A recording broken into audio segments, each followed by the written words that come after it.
koma kena kwa chimwene wakango mwalira sasi ya mwana mkazi uja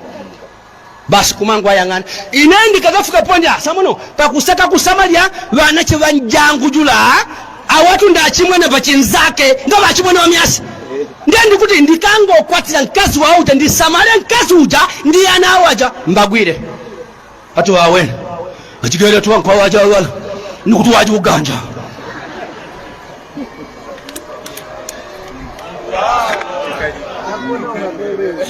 siti kusiyanisa chikalidwe ndi chisilamu pa chisilamu palibe chola kuika nzanga ngati wa mwalira ndiye nditenge mkazi wake kuti ndi msamale innamal a'malu Allah malipira nia ngati ine ndikumkwatia pona ti amene ujanali best friend wanga siningalole mkazi wake ndi anazivutika yeti ine mipando ilipo kandi iwiri ya sala yosaka paja ni follow mipando follow pampando